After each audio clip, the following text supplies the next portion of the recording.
Convido aos irmãos a abrirem as suas Bíblias ou acompanharem aqui a projeção no telão. Nós vamos ler Efésios capítulo 6, os versículos de 10 a 18. Obrigado, irmão. Vamos ficar de pé, meus irmãos, em reverência a este livro que tem mudado a nossa vida a cada momento que nós separamos um tempo para aprender das suas verdades. A Bíblia Sagrada,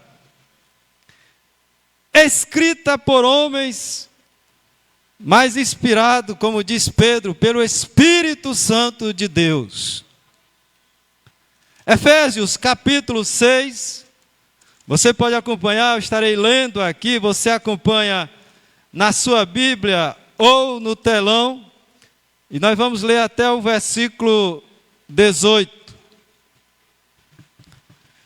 Diz assim a palavra de Deus: finalmente, sede fortalecidos no Senhor e na força do seu poder, revestivos de toda a armadura de Deus, para poderdes ficar firmes contra as ciladas do diabo. Pois não temos que lutar contra carne e sangue, mas contra os principados, lutar contra as potestades, os poderes, lutar contra governadores do mundo destas trevas, contra as hostes espirituais da iniquidade nas regiões celestes. Portanto, tomai toda a armadura de Deus, para que possais resistir no dia mau, e tendo feito tudo, ficar firmes. Estai, portanto, firmes, tendo os vossos lombos cingidos de verdade e sendo vestidos da couraça da justiça, e calçados os pés com a preparação do evangelho da paz, e em tudo tomando o escudo da fé, com o qual podereis apagar todos os dardos inflamados do maligno. Tomai o capacete da salvação e a espada do Espírito, que é a palavra de Deus. E com toda oração e súplica, orando em todo o tempo no Espírito. E para isso, vigiando com toda a perseverança e súplica por todos os santos. Amém, irmãos? Podeis assentar, que a leitura da palavra do Senhor continue edificando as nossas vidas.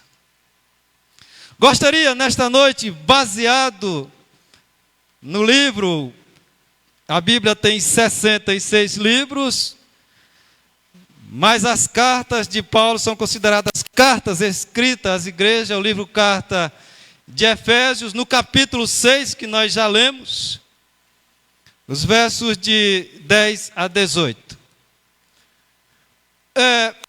Eu gostaria nesta noite de pensar com os irmãos, para nós refletirmos no tema realidade de uma vida em Cristo. Realidade de uma vida em Cristo. Eu coloquei aí, meus irmãos, o significado da palavra, a etimologia, a origem dessa palavra remete à ideia de algo. Realidade é algo que tem existência objetiva. Realidade é algo real no sentido de ser efetivamente existente. E não apenas uma ideia ou uma imaginação. Isso quer dizer que a minha vida, a sua, a nossa vida em Cristo não é imaginação de ninguém. Nós não vivemos para ficar só vindo de domingo em domingo para a igreja. Mas é algo efetivamente que existe na minha e na sua vida. Não é ideologia ou imaginação da cabeça. Estava vendo no YouTube alguém criticando o povo de Deus, dizendo: o crente, ele é autorrealizável. Ele inventou um Deus na cabeça dele que resolve os problemas dele. Tudo é na cabeça dele. Mas o que nós vamos ver nesses versículos de Efésios capítulo 6, de 10 a 18, Paulo, quando escreve aos cristãos da igreja da cidade de Éfeso, fala de realidades descritas nesses pequenos versos que nós lemos, da palavra de Deus em relação à vida do crente que serve a Deus. E eu tenho dito aqui pela manhã na escola bíblica dominical: redobre, meu irmão, a sua devoção a Deus, agora mais do que nunca. A realidade de uma vida em Deus. Em primeiro lugar, qual é a realidade, ou quais são as realidades descritas no livro da palavra de Deus? No versículo 18, nós encontramos a primeira realidade. Pode passar, Marília. A primeira realidade está em Efésios capítulo 6, o versículo 10. O crente, diz assim o versículo 10: no demais, irmãos meus, fortalecei-vos no Senhor e na força do seu poder. Sabe qual é a primeira realidade na vida do servo de Deus em Cristo Jesus? Ele tem uma vida constante de comunhão com Deus. O original dessa expressão, no demais, que Paulo escreve, é chamado de tuloupe. No original, quando Paulo escreveu, a ideia que ele quis dizer para os discípulos, ou para a igreja em Éfeso, ele diz assim: olha, daqui para frente, se fortaleçam no Senhor e na força do seu poder. Agora que você entregou a sua vida a Cristo, daqui para frente, constantemente,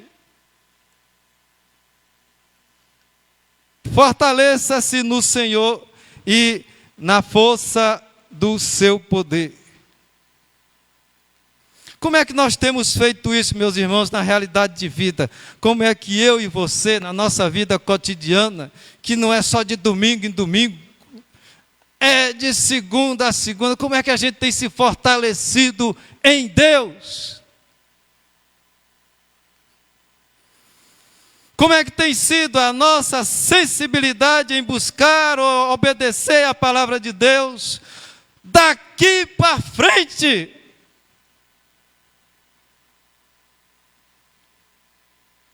Você sabe por que é que eu estou dizendo isso? Quando eu procurei o texto da palavra de Deus, eu estava entre duas coisas: falar sobre fé ou sobre a prática do cristianismo. Eu estou juntando as minhas vivências, as minhas experiências, baseado na palavra de Deus. Na primeira oportunidade que o pastor me deu, eu vou falar sobre fé. Daquilo que vi nesses últimos dias nos 4 evangelhos sinóticos da palavra de Deus. Eu posso me fortalecer, meu irmão, nós podemos, com a devocional de procurar conhecer a Deus todos os dias através da leitura da sua palavra. Não justifica eu e você ler isso aqui de 8 em 8 dias. Não tem nem rumo. Não tem rumo eu pegar e lembrar da minha Bíblia. É domingo, eu vou lá. Aí eu pego a minha Bíblia. E eu fico com o tempão todo aberto, olhando os vídeos do YouTube ou Facebook. Ainda posto para os outros, para todo mundo ver.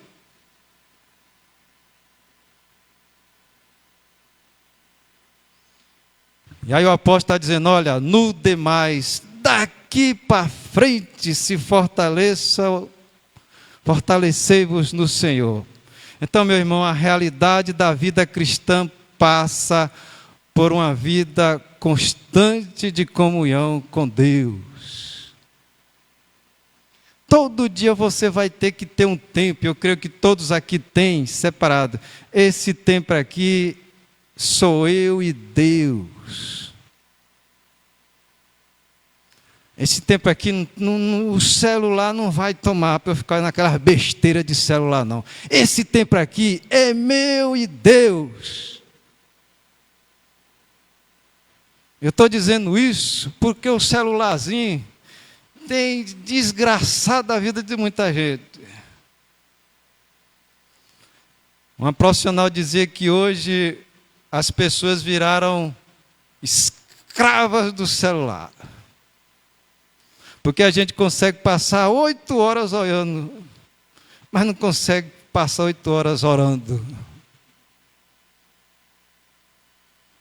A segunda realidade está no versículo 11. Olha o que é que diz o versículo 11. Revesti-vos de toda a armadura de Deus, para que possais estar firmes contra as astutas ciladas do diabo. Sabe qual é a outra realidade na minha e na sua vida? Eu podia dizer assim, vamos vestir a armadura de Deus. Mas eu e você somos expostos às ciladas, às armadilhas do diabo todos os dias. Talvez a gente não perceba. Sabe por que a gente não percebe? Porque são armadilhas. A armadilha a gente não pode, o passarinho não pode enxergar a armadilha que ele vai cair.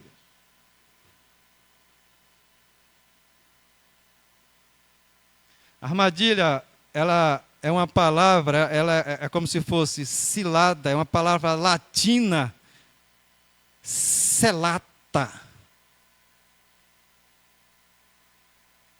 Celare significa esconder ou ocultar. Portanto, refere-se a algo escondido ou oculto. E aí Paulo vai dizer assim, olha, revesti-vos de toda a armadura de Deus para que possais estar firmes contra as astutas ciladas do diabo.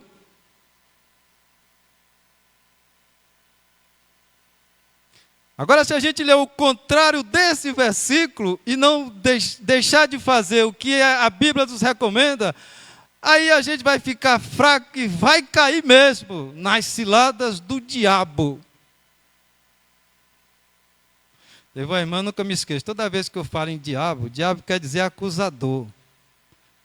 Fala-se de um badog,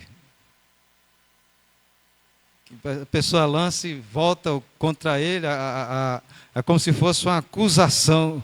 Eu digo, irmão, não fala diabo não, fala inimigo. Mas aqui está dizendo que é diabo. Tem inimigo de todo jeito, né?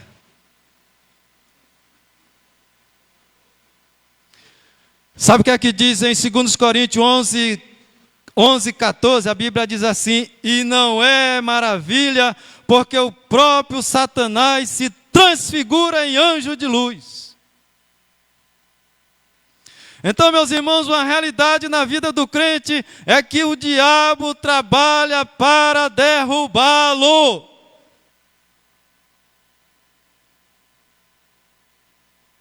Saiba de uma coisa que não foi escrito para encher página de da Bíblia, ou que eu aposto assim, não, eu vou terminar de preencher aqui o pergaminho, aí eu vou botar aqui que é para a gente se revertir das ciladas do diabo.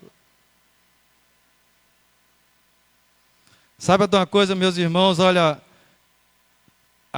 Pedro escreveu na sua primeira carta, no capítulo 8, no versículo 8, ele diz assim: estejam alertas e vigiem, o diabo, o inimigo de vocês, anda ao derredor, como um leão, rugindo e procurando a quem possa devorar. Pode ser lá na universidade. Um professorzão de filosofia aqui, eu tinha um cara que falava de tudo.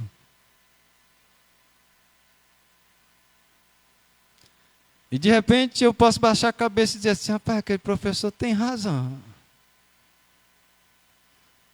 A Bíblia é mais um daqueles deuses que foram inventados. Os astecas, aqueles índios sul-americanos tinham Deus, os incas tinham Deus.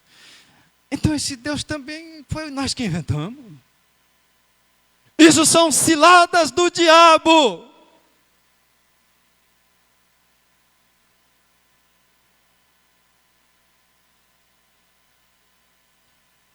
Está vendo aí um levante contra os dízimos, contra a igreja se congregar, como a gente está fazendo aqui. Tem gente que está dizendo agora que eu vou ficar dentro de casa mesmo, por que eu vou para a igreja? E Paulo está dizendo assim, ó, veste a armadura de Deus, só assim vocês vão ficar firmes contra as astutas. A armadilha ninguém vê, meu irmão. Quando a pessoa vê, já caiu, já era. É uma realidade na vida do crente, uma constante comunhão com Deus, e é uma realidade que o crente é exposto às armadilhas do diabo. Terceiro lugar, versículo 12. Olha o que é que diz o versículo 12. Porque não temos que lutar contra a carne, lutar contra o sangue, mas lutar contra os principados, contra as potestades, lutar contra os príncipes das trevas deste século, lutar contra as hostes espirituais da maldade nos lugares celestiais. Uma outra realidade na minha e na sua vida é que o crente vai ter que lutar até Jesus Cristo voltar. O apóstolo Paulo já dizia que nele ele tinha uma luta, né, entre a carne e o espírito.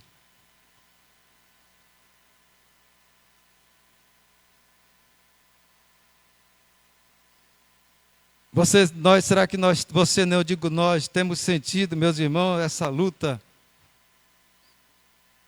de perseverar até que Jesus Cristo volte?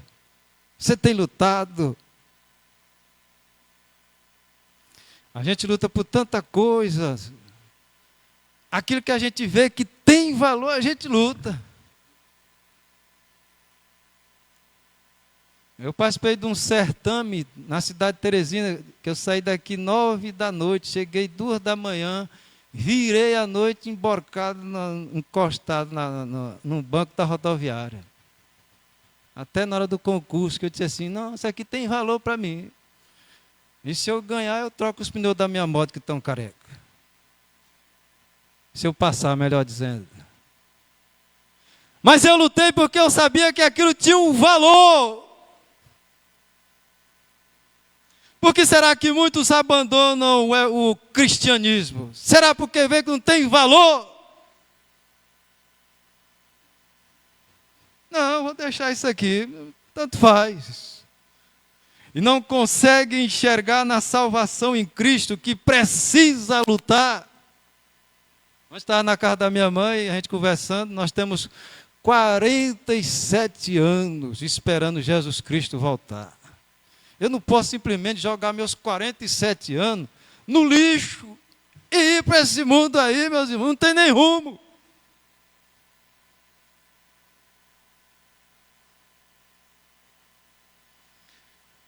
Mas tem muitos que estão se cansando de lutar. E aí, olha, sabe por que Paulo escreveu? Tem um contexto interessante.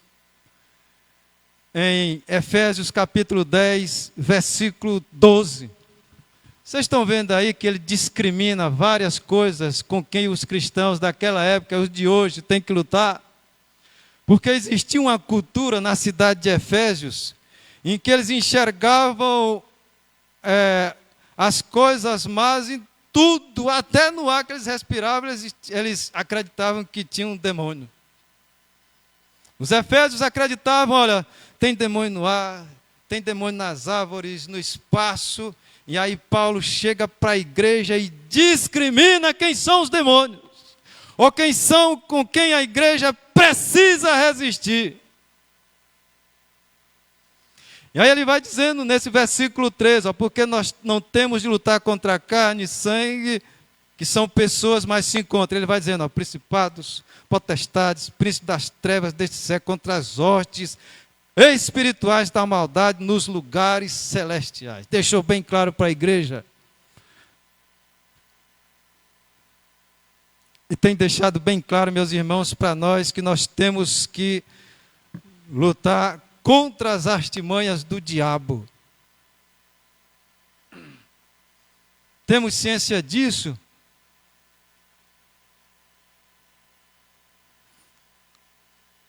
A vida cristã é mais de estar aqui de 8 em 8 dias. Ou no dia que me der vontade de vir. A vida cristã, meus irmãos, é uma vida de comunhão com Deus. É saber que está a qualquer momento poder o diabo tentando lhe derrubar. E saber que tem que lutar. É uma luta que Paulo fala. Olha, nós não temos que lutar, não são contra as pessoas, carne e sangue, quando ele diz aí. Não são com homens. E às vezes a gente luta até com a gente mesmo.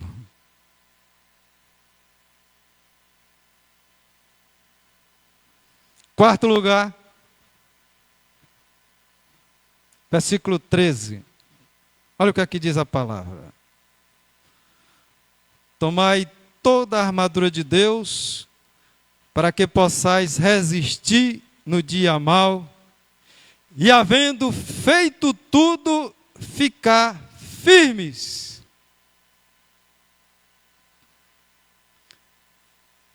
E quando eu estava lendo esta palavra, me chamou a atenção essa expressão dia mau. Isso quer dizer o que, meus irmãos? Que eu e você, a igreja de Deus, passa por dias maus. Você já passou por um dia mau? Talvez esteja passando.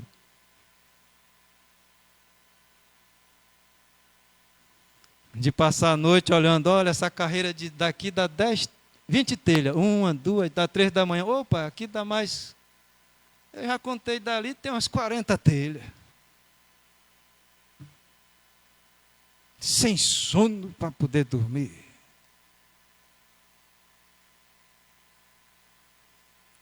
E aí,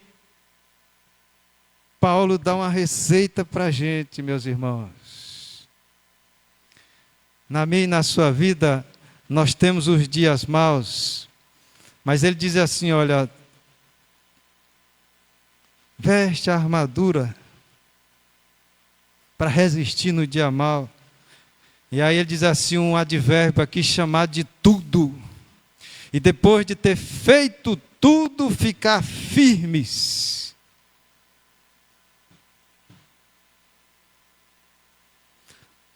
Eu sei que cada um de nós aqui já passou por dias maus. Mas sabe qual é a diferença do servo de Deus? Ele fica firme e faz tudo, porque ele sabe o que deve fazer.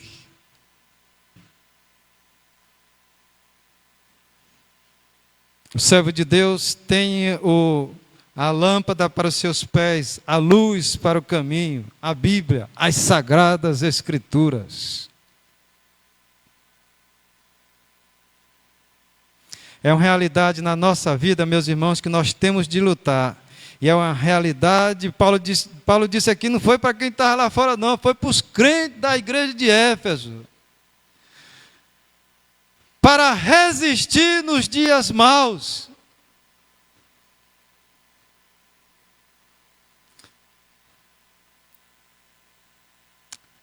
E para que assim, depois de ter feito tudo, ficar firmes. Eu vi um testemunho de alguém, recentemente, conhecido. Ele postou a imagem de uma jovem, já estava com a língua de fora já. Passou a corda no pescoço. E o marido estava trabalhando, disse assim, corre fulano, corre lá em casa. Vê se tu consegue tirar ela da corda. Dias maus, meus irmãos.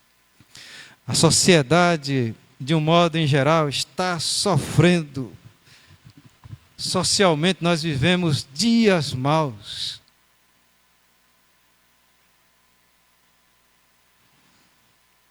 Mas aí nós temos uma receita. Colocar a armadura de Deus. E isso passa por conhecer a palavra de Deus. E só dá para eu conhecer se eu ler. Eu vou deixar um desafio para todos nós, a partir de hoje. Se você tem dificuldade de buscar conhecer a Deus e de fato conhecer a realidade da palavra de Deus, pede para Deus, Senhor, eu já pedi. Senhor, quer saber de uma coisa? Eu vou rasgar para o Senhor. Eu tenho preguiça mesmo de ler essa Bíblia. Quer saber de uma coisa? Me ajuda. Eu não consigo ler aqui todo dia, não. E eu vou ser mais franco com o Senhor. Tem coisa ali que eu nem acredito.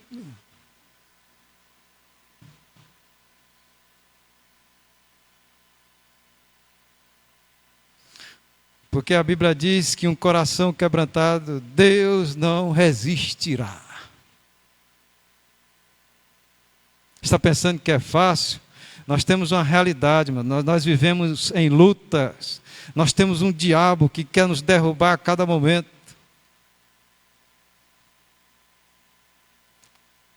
Estava conversando com o irmão, sempre na casa dele, e ele dizia assim, irmão Monteiro, aonde eu trabalho, eu tenho que ficar medindo as minhas palavras.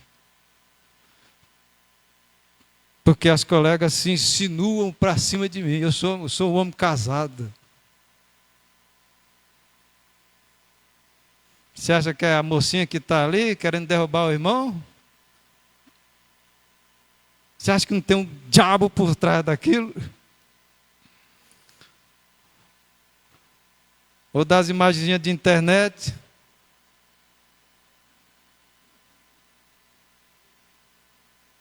É, Viviane. Nosso celular lá tudo rachado, mas a gente consegue passar, né, as imagens. Quinto lugar, meus irmãos.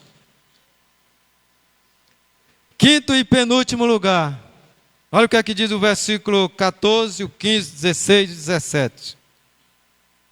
Estais, pois, firmes, tendo cingido os vossos lombos com a verdade, vestida a couraça da justiça, calçado os pés na preparação do evangelho da paz, tomando sobretudo o escudo da fé.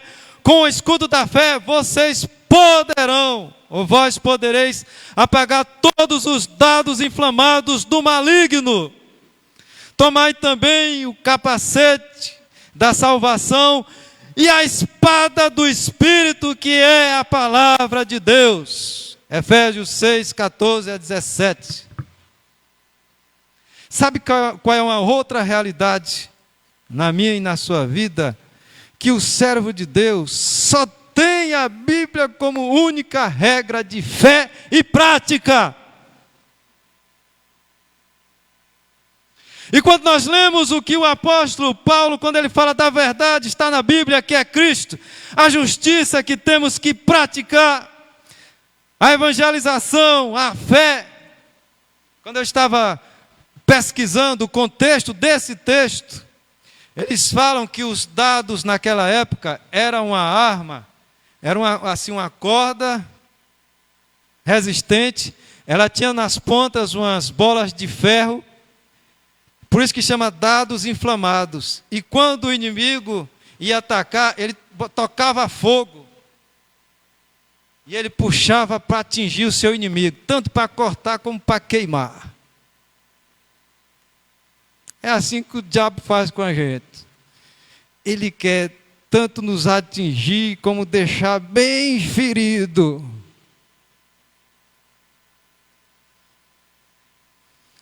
E aí Paulo, os pesquisadores dizem, quando Paulo escreveu essa carta, ele estava preso.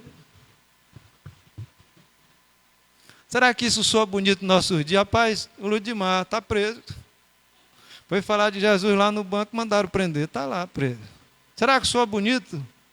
Aí a gente ouve, o apóstolo Paulo estava feio, mas coisa bonita, ele estava preso. Parece que as coisas naquele tempo eram bonitas, né? Matar os irmãos. Quando se fala em Hebreus 11 sobre a fé para que servos que foram cerrados pelo meio. É bonito a gente ver uma pessoa sendo cerrada, pastor, com um serrote pelo meio.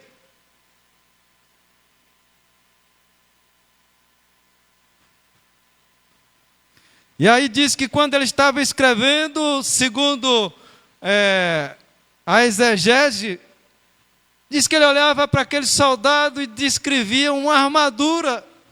Bem pertinho dele ali o soldado, preso em Roma. E ele disse assim, toma aí o capacete, olha, eu vou botar isso bem aqui, eu estou vendo esse soldado aqui, eu estou vendo que ele está pronto para a guerra, e ele tem uma armadura. Eu vou querer falar assim para os cristãos em Éfeso, olha, tem cingido os vossos lombos com a verdade, a couraça da justiça, os pés, o soldado ali na frente dele, ele escrevendo, preso, convicto do que estava e onde estava. Onde é que eu quero chegar? Efésios capítulo 10, versículo 16. O escudo. A Bíblia diz que o crente é comparado à sua fé com um escudo. Alguém aqui já usou um escudo? Não sei se você usou, maninho, lá no exército, um escudozinho lá. Acho que se eu não me lembro, eu usei também lá. Na época, a gente botava para se proteger. Agora eu fico pensando, meus irmãos, e quem não tem fé, como é que fica? Porque o que o apóstolo está dizendo assim, a sua fé é um escudo. E quando o inimigo lhe atacar, o escudo vai defender. E aí, quem não tem fé, como é que fica?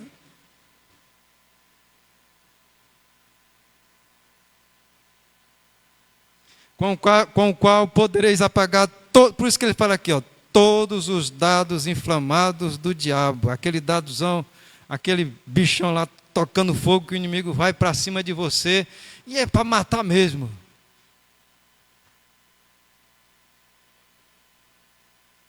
Você já passou por uma experiência assim? Em saber assim, o inimigo quer me destruir.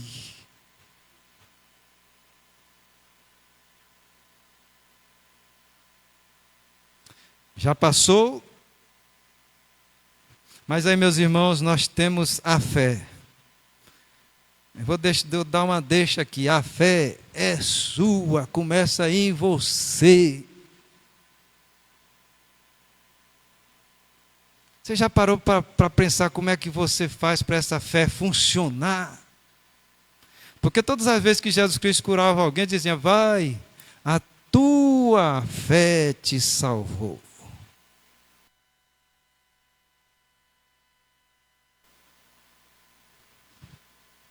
Então, meus irmãos, existe a realidade dos dias maus e outra realidade na vida do crente é que ele só tem a Bíblia como única regra de fé e prática.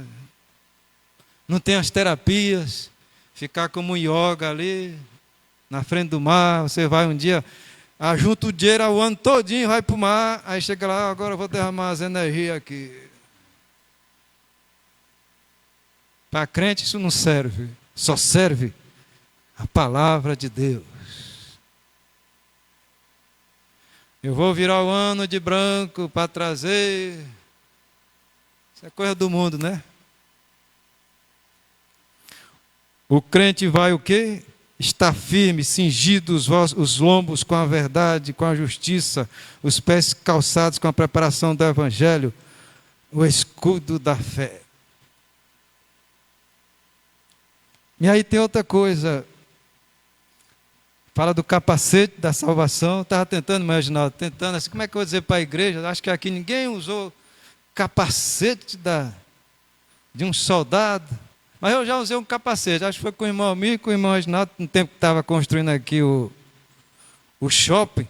O irmão Reginaldo chamou para a gente auxiliar nas instalações. Disse, irmão Zé, você vai entrar, mas você vai ter que arrodear por acolá e botar um capacete. Lá ninguém entra sem o capacete.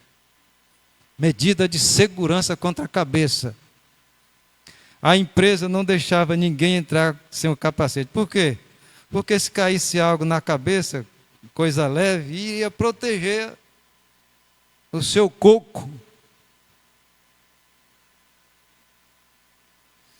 E aí, meus irmãos, a Bíblia chama a minha e a sua salvação de capacete, que protege a sua cabeça.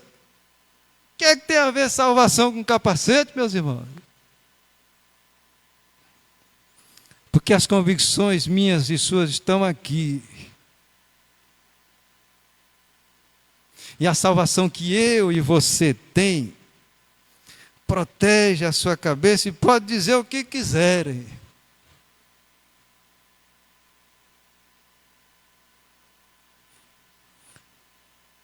Eu ouço todo dia, eu faço questão de ver vejo o pastor Caio Fábio com a sua besteira. Eu digo, eu quero ver até que ponto eu sou exposto aqui a muita besteira. Eu quero ver onde é que está a minha fé aqui com essas besteiras do Caio Fábio aqui. Vou ver agora. E aí diz muita coisa que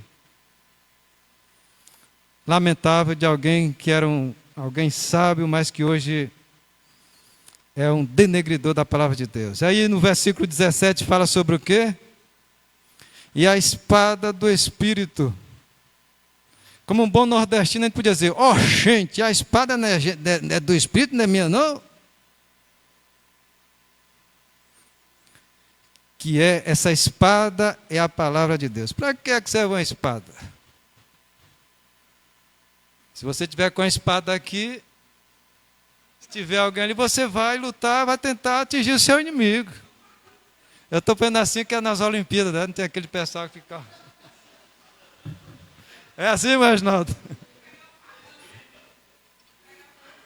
Um facão, Slamito.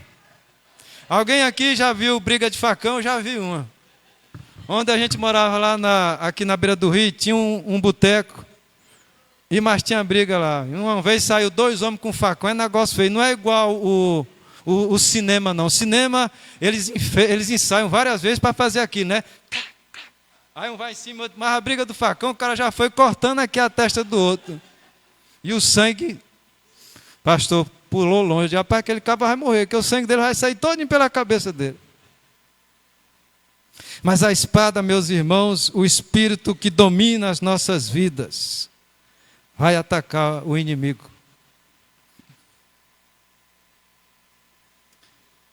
Em último lugar,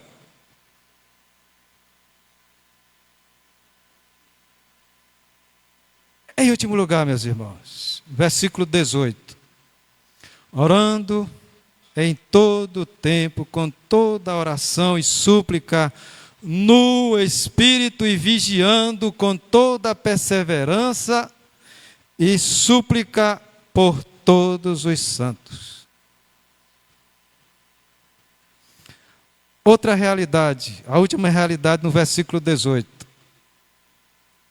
Existe uma tétrada na vida do crente. Tétrada. São 4 coisas e elas são harmônicas entre si.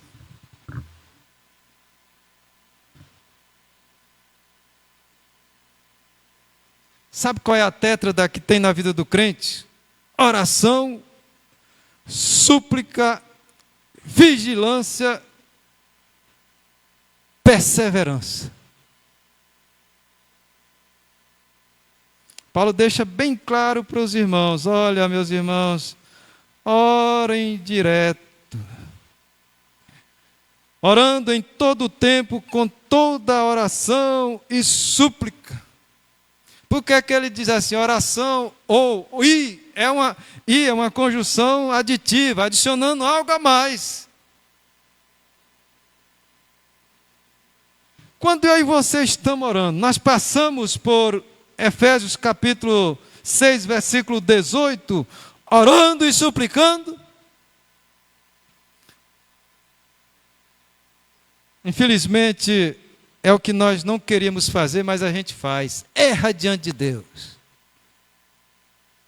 Que triste, irmãos, poder errar, sentir o coração ou o espírito abatido, dizer assim, olha, eu sei que eu errei diante de Deus. Mas aí a gente pode suplicar, Senhor, tem misericórdia de mim. Me faz acertar. Coloca os meus olhos bem longe daquilo que o Senhor não quer que eu veja, ou pense, ou imagine. E o que é vigiar, meus irmãos? Por aquilo que vai nos infestar o nosso corpo de forma que vai desagradar, ou que vai tender a nos aprisionar, desagradar a Deus. Rapaz, eu vou deixar isso bem aqui. Eu estou percebendo que esse troço aqui está querendo me pegar. Eu vou ter que deixar isso aqui. Isso é vigiar.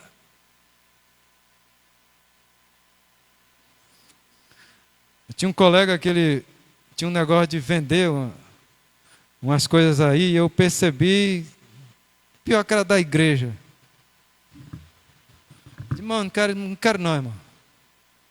Esse negócio aqui não está certo não. Pode passar para frente. Eu não quero. E a perseverança. Sabe o que é perseverar? Não desistir.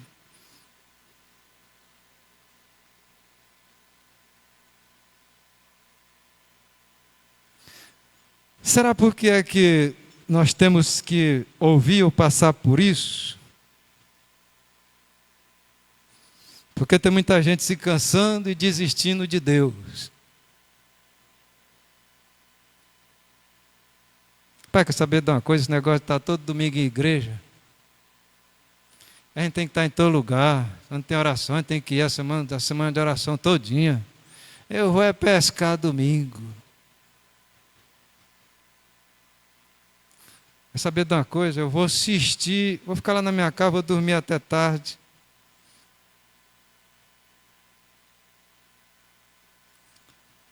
Eu quero saber de outra coisa, esse negócio está muito pesado para mim.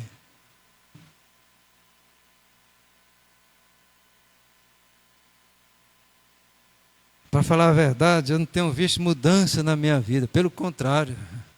Qual foi pior? Paulo está dizendo aqui, olha, não desista.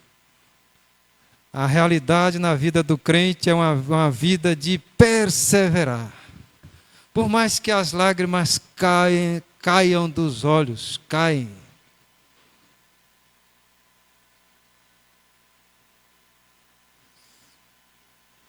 Eu e você devemos perseverar, orar, suplicar, vigiar. Tem tantas pessoas, meus irmãos, que estão se aprisionando por tantas coisas.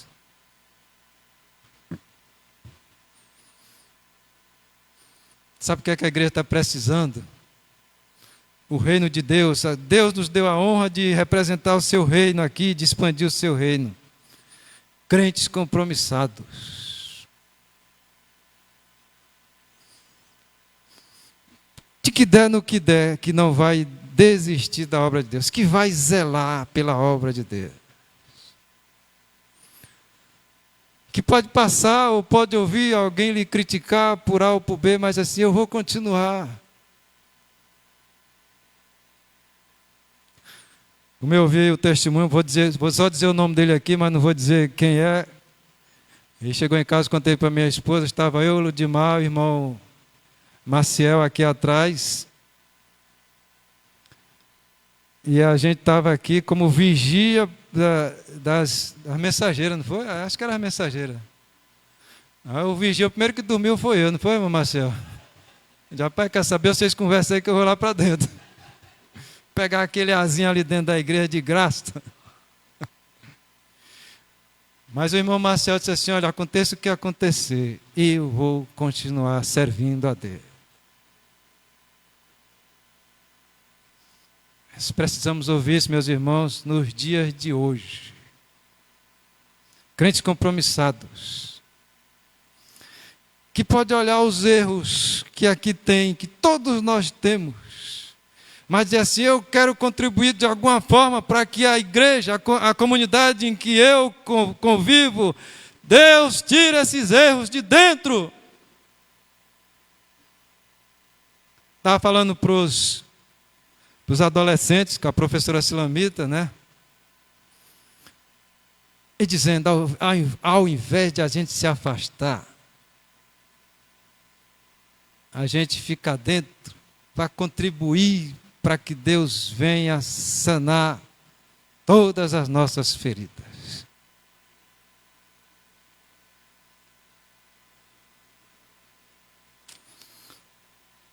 Talvez eu seja muito idealista, mas eu digo, Senhor, olha, eu quero fazer um pacto com o Senhor. Se for para eu não ficar nesse negócio aqui, pode parar o meu coração, eu não preciso mais viver. 46 anos buscando ao Senhor para parar. Porque alguém me disse agora na universidade, agora eu não sei em que eu acredito.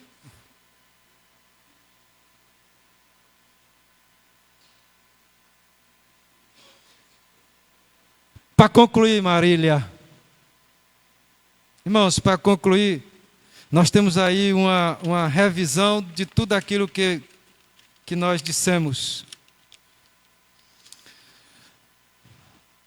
A realidade minha e sua, como servos de Deus, passa por aquilo que Paulo descreveu em Efésios capítulo 6, de 10 a 18.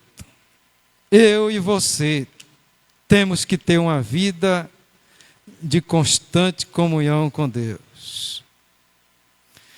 Ter ciência de que tem um ser maligno que vai fazer de tudo para lhe tirar dos caminhos do Senhor e lhe levar para o inferno.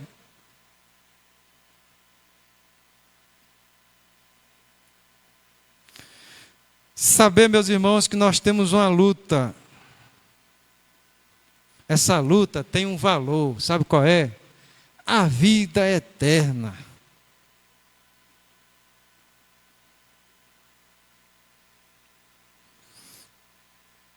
Pés no chão. Eu costumo dizer que a gente não vem para cá porque tem que cantar os hinos aqui, o Ministério do Louvor tem que estar aqui, o Isaac aqui, o Samuel na bateria, batendo. Aí eu vou para casa e fica por isso mesmo. Isso aqui eu chamo de um afunilamento, de uma adoração que nós já fazemos dia a dia em nossos lares. Onde a gente trabalha, na nossa vizinhança, com o esposo, com a esposa, com os filhos.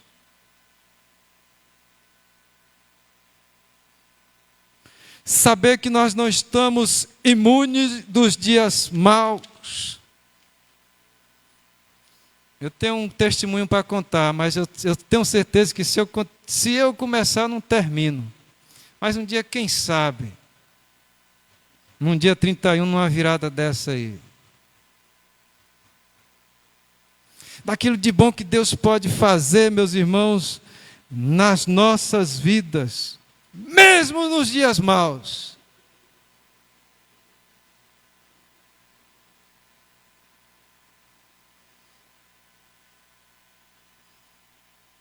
E dizer assim, olha, eu só vou me basear, ou o crente só se baseia naquilo que está escrito na Bíblia Sagrada.